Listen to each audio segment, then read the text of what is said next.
It's more commercial opportunities. You can have more blockbuster games and all of these sort of things. It's more, people are going to have to fight over the TV rights. Are BT, who got the Champions League, gonna say, let's flog this and let's keep Champions League? Or do we want both? Are Sky Sports going to say, are ITV going to get involved? So there's a lot of commercial opportunities. Again, I haven't once mentioned football. So they're gonna do a madness to us. 2022 is 2 years away. And again, the effects of Corona, again, fixture pilot. We've got a back-to-back Euros and a World Cup, again, fixture pilot. We're not going to have a calm sort of season.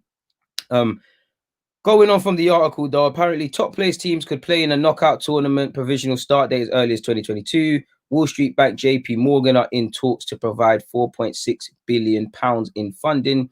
The tournament could rival the Champions League. One football industry figure said that a formal announcement about the plans was possible as soon as the end of this month.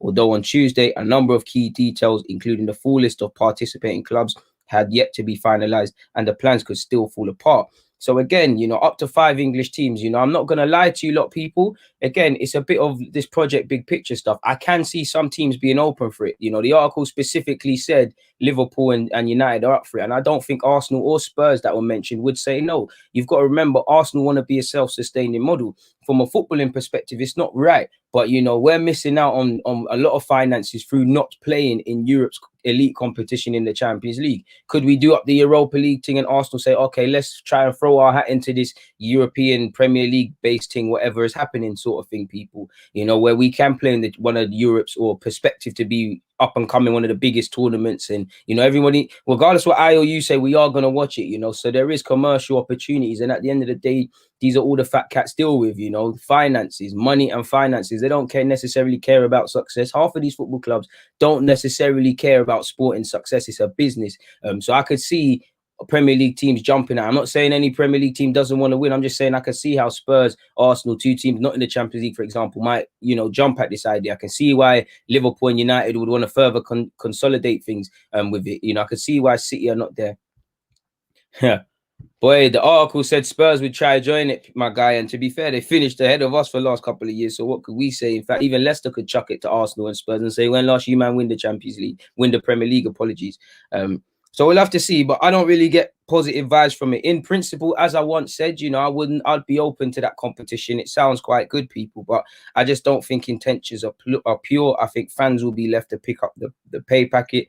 And I do feel it for players, because when this, let's just say, this happens in 2022 now and it becomes a regular thing. What happens when it's a World Cup year? Because let's say Liverpool, Man City, let's say Liverpool just won the Champions League whenever they last won it. They're expected to challenge significantly for trophies. Obviously, you saw Jurgen Klopp, I don't want to say give away tournaments, but kind of play rotated squads. But how can you expect a team to compete in the FA Cup, play this World Club Cup team, still play in the Champions League, play in the Premier League, have the Carling Cup, and now you'd have this, imagine Liverpool done that and had to play this in a World Cup year. Some of their players have to play in all of this and then obviously go off for their country. So I know football is a squad game nowadays, people, but it's crazy, people. It's really crazy. So we'll have to see what happens in that regards, man.